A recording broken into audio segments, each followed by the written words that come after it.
Alors, on assimile toujours la famille, et d'ailleurs dans toutes les cultures, depuis qu'on a découvert, la biologie a été développée, on assimile toujours la famille à la cellule. Donc, c'est un petit rappel de ce que c'est la cellule. Il y a une membrane, un cytoplasme dans lequel baignent des organites, chacune une fonction. Mais dans ces organites, il y a une structure particulière, très importante, qui est le noyau. Et le noyau, c'est le porteur du secret de la vie. L'architecture de l'être vivant, pas seulement de l'être vivant et de l'espèce. Et dans cette structure microscopique, qui est le noyau. Donc gardez dans l'esprit ce schéma, cette structure, la cellule et le noyau, et la définition du noyau. Puisqu'on l'assimile à la famille, dans le Coran, il y a, d'après les savants des sciences du Coran, ils nous apprennent que presque 80% du texte coranique est consacré à la famille.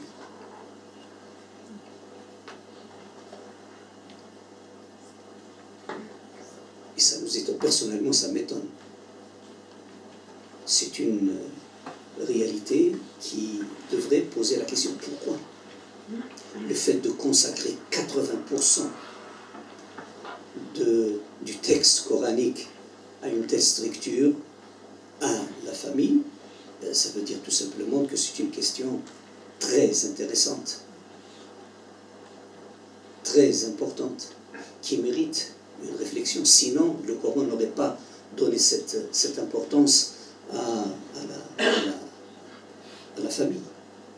Donc quand on regarde les débats qui se font aujourd'hui, que ce soit dans le monde arabo-musulman ou ailleurs, on voit comment les gens s'intéressent à l'État, à la politique, à autre chose dans le Coran, et pourtant il couvre moins de 20%.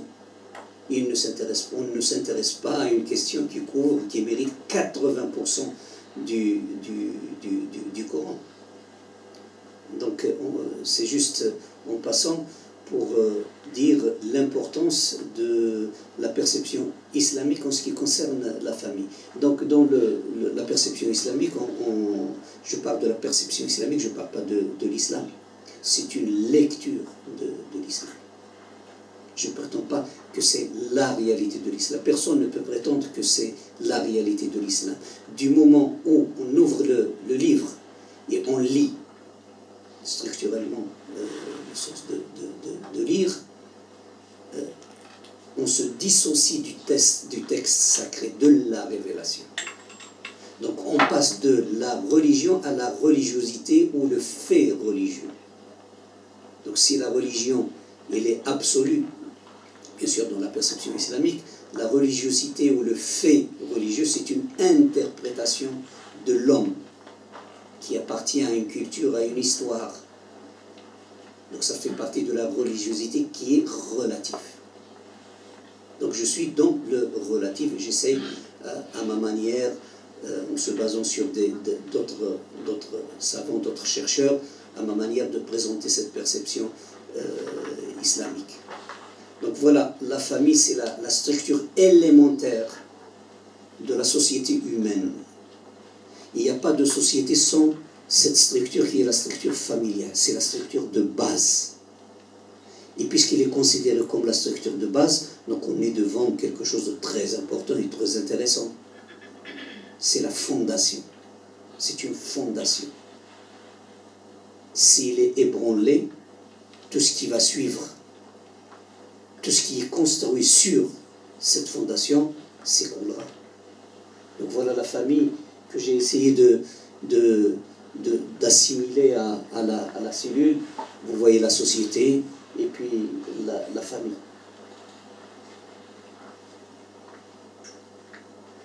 Pour aller un petit peu, parce que je voulais s'arrêter plus longtemps sur cette question de la femme, mais voilà, est tombé à temps. Le noyau dont j'avais parlé tout à l'heure comme porteur du secret de l'individu et de l'espèce, je l'assimile à la femme. Donc si la cellule, c'est la famille, avec les organites qui sont autour, qui s'articulent autour du noyau. Donc l'homme fait partie, une des organites, des enfants et autre chose. D'ailleurs, j'ai vu dans les tableaux qui sont exposés ici, l'innocence quand ils s'expriment. Nous voyons comment ils se sont exprimés par la plume, par l'art, la question de la famille. J'ai beaucoup médité, j'ai beaucoup aimé. Parce que là, c'est dans la perception islamique, on parle de la fitra qui parle. Très intéressant. D'ailleurs, il y a un tableau, là-bas, on a dessiné la famille, déjà l'homme et la femme avec les enfants, mais couverts des deux mains. Couverts des deux mains. Protégés, on verra. Donc, retenez la définition du noyau et retenez pourquoi le noyau de la cellule qui est la famille, je l'ai assimilé à la femme. On verra pourquoi. Donc, il y a cette société, la société émane d'une première cellule. D'ailleurs, il y a beaucoup de versets qui parlent de ça, et à partir de cette cellule qui est la famille, donc qui est composée d'un homme et d'une femme, il y a des autres cellules qui se sont formées avec le temps et qui forment la société. Mais attention, pardon, la société, ce n'est pas l'ensemble des cellules, ce n'est pas l'addition des cellules, non. Là, ce qui est à souligner, ce n'est pas la quantité des familles, mais la qualité des relations qui s'établissent entre ces cellules. Et c'est d'ailleurs ce qui fait la différence entre les sociétés. Toutes les sociétés sont faites de familles, mais sont différentes.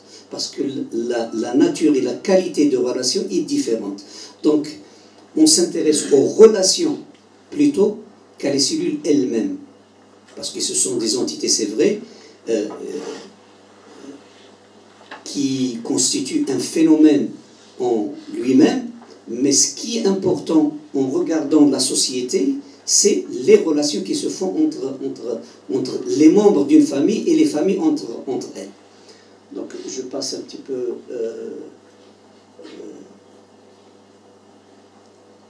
ces sliders. J'ai parlé tout à l'heure de la cellule, donc je parle de la cellule, je parle de la famille. La biologie nous apprend une chose étonnante que peut faire un élève de première, une petite expérience qu'on peut faire facilement. Si on nous apprend, si on coupe une cellule, comme elle est schématisée ici, donc si on coupe une cellule, qu'est-ce qu'on aura?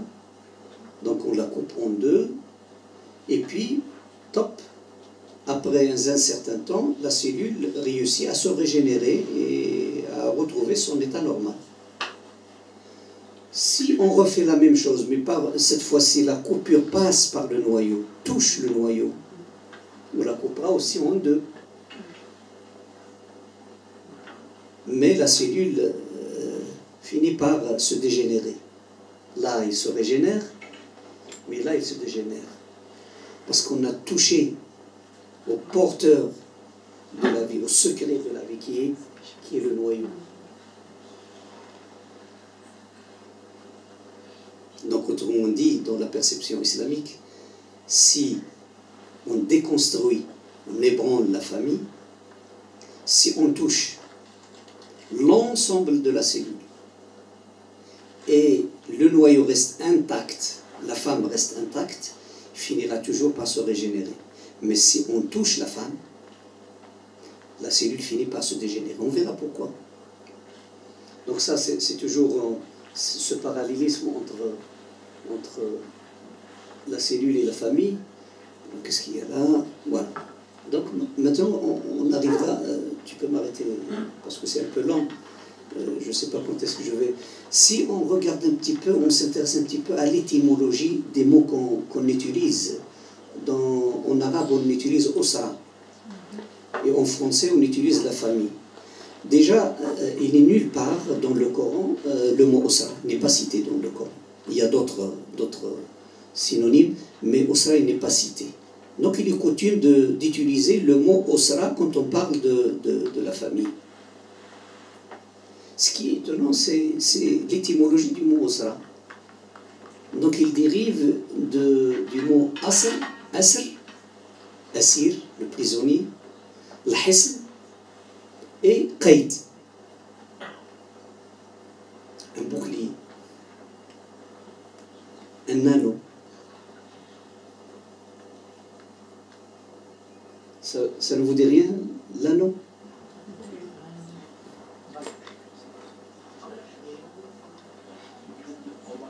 Qui symbolise l'union de l'homme et de la femme.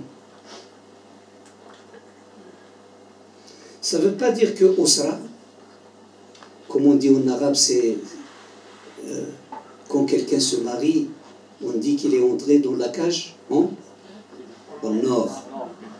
C'est pas ce sens-là. Non. Ça veut dire que se marier, c'est former un bouclier qui nous protège des bouleversements, des malheurs de la vie. Différents malheurs. C'est pour cela le mot hisn qui est ici, et même le mot asr et qaïd. C'est pourquoi j'ai bien aimé le tableau qui est là-bas. La famille dans les deux mains, protégée par les mains, par les deux mains. C'est ça le sens de Osra. Mais regardons la famille. La famille, étymologiquement, il dérive de famulus. Famulus, en latin, et qui veut dire aussi des dérives de famulus, c'est servos. Donc ça, c'est déjà annoncé le sens. C'est esclave, serviteur, domestique. Il se disait dans le monde latin, et même chez les Grecs, que la famille, c'est l'ensemble des serviteurs qui appartient à un homme. Et de là, c'est dérivé la famille au sens où nous connaissons aujourd'hui. Revenir parfois au sens étymologique du terme, ça nous éclaire le devenir de ce mot socialement et culturellement. Pardon.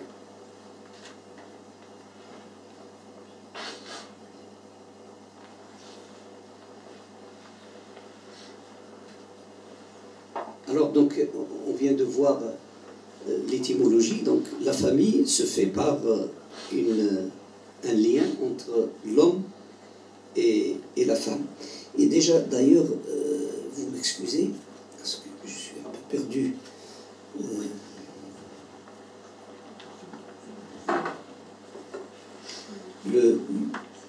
Ce lien est en arabe. On utilise le mot zawaj. Et le mot zawaj vient du mot zaja et zawj. Zawj, c'est le couple. Mais ce n'est pas n'importe quel couple. La chose est son opposé. Son antinom plutôt, pas l'opposé. Comme positif et négatif. Le jour et la nuit.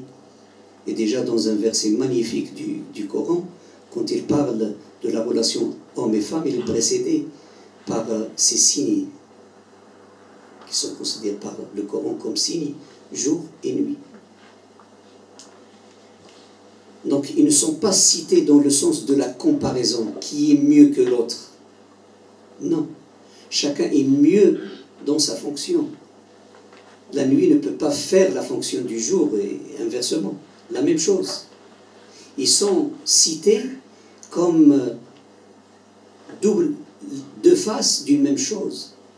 Que la vie, j'aimerais une citation qui a été citée par Yves Christen, qui disait « l'un n'est pas l'autre », parlant de l'homme et de de la femme. L'un n'est pas l'autre, mais l'un ne peut pas aller sans l'autre. Voilà le sens de zawj.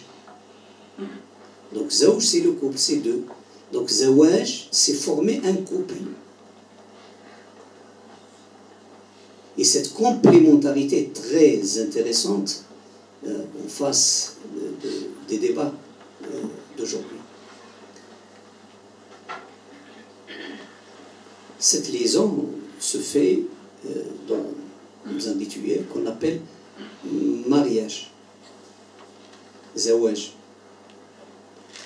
Quand j'ai regardé un petit peu le sens du mot mariage, il dérive, il y a deux mots en français, il y a mar, il y a âge.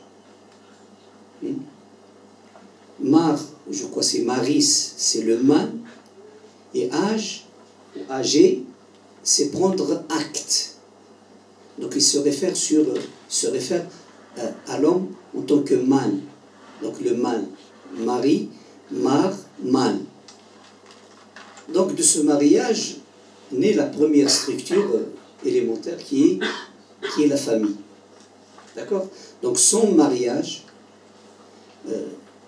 c'est un acte juridique, c'est un acte juridique, mais aussi psychologique.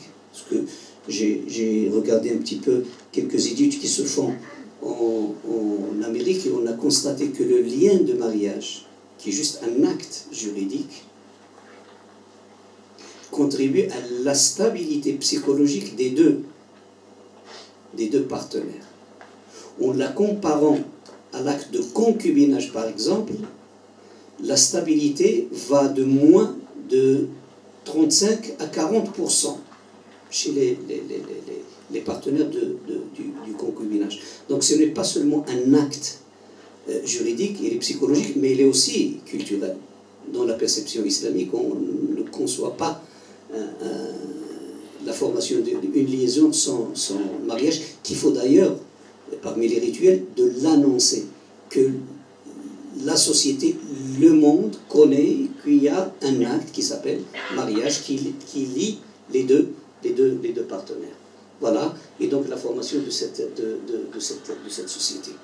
Dans les débats qui se font aujourd'hui, j'avais constaté qu'il n'y a pas une différence entre la conjugalité et la parentalité.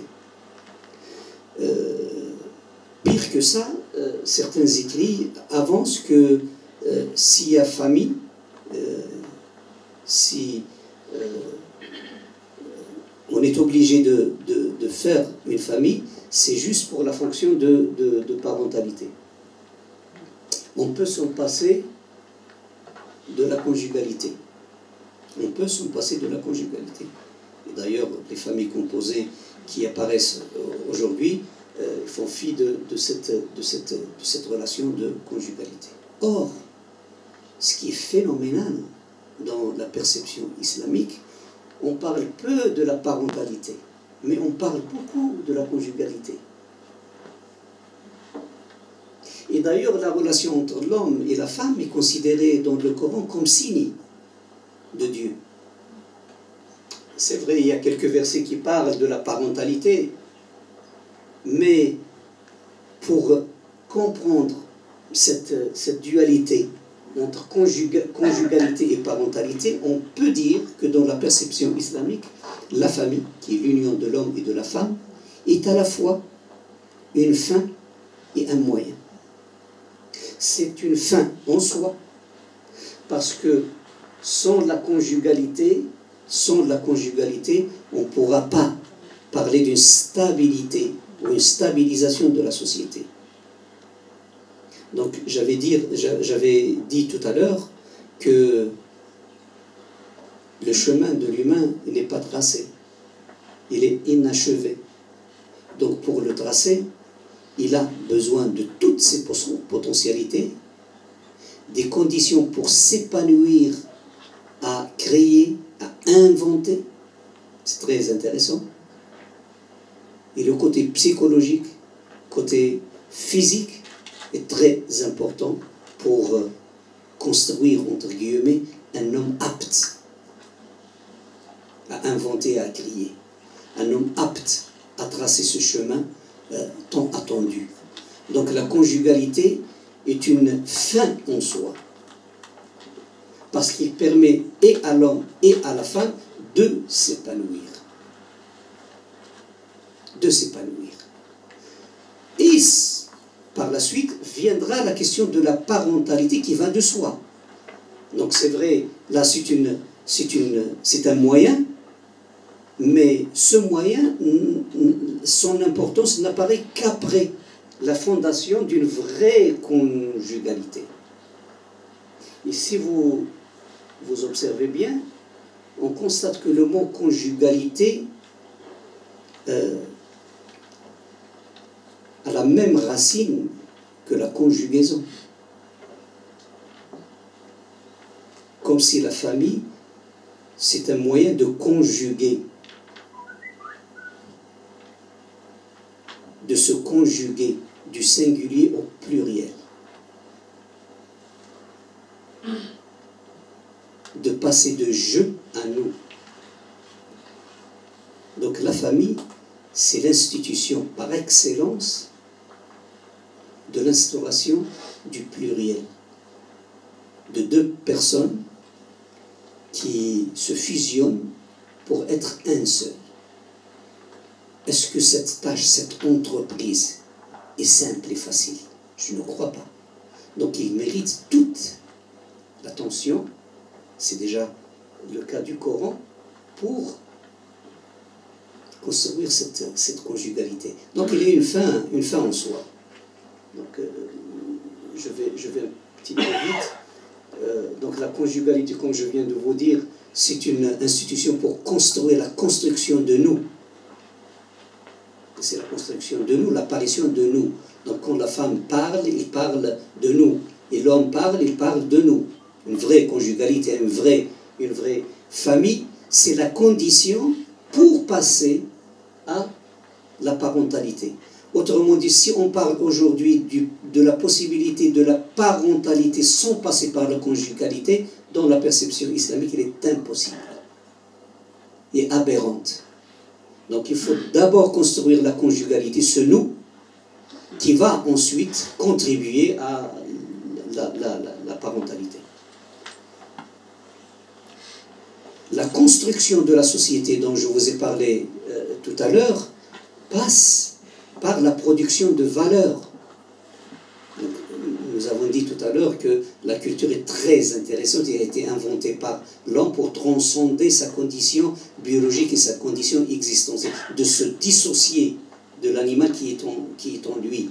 Alors, cette culture, et surtout, c'est l'importance des valeurs, de construire un système de valeurs. Donc, là vient arrive un autre terme, un autre concept qui est très important, c'est l'éducation. Donc on éduque le petit de l'homme, on s'éduque dans la famille pour construire ces valeurs. Éduquer la famille sur un système de valeurs. Chaque société reflète le système de valeurs. Donc chaque société se diffère, se caractérise par son système de valeurs. Et ce système de valeurs, il est produit, il est construit, il est inventé par la famille. Par la famille. Donc c'est très, très, très, très important. Alors, dans la perception islamique, il y a une relation entre les gens, les membres d'une société qui sont des relations horizontales, qui se font entre les humains pour construire une société, l'organiser, la gérer. Ce sont des relations horizontales. Mais ces relations horizontales sont transcendées aussi par un autre type de relation qui est verticale, qui constitue dans la société une référence auquel chaque famille, chaque membre de la famille se réfère pour résoudre les problèmes. J'ai appelé ce genre de relation, ce genre de référence, les valeurs transcendantales. Les valeurs transcendantales. Et si on essaye de schématiser et la relation entre l'homme et la femme par rapport aux valeurs transcendantales, qu'est-ce qu'on constate? On constate que plus la relation de l'homme, plus l'homme et la femme sont proches des valeurs transcendantales, plus la relation est étroite, la conjugalité est étroite, solide. Et plus il s'éloigne des valeurs transcendantales,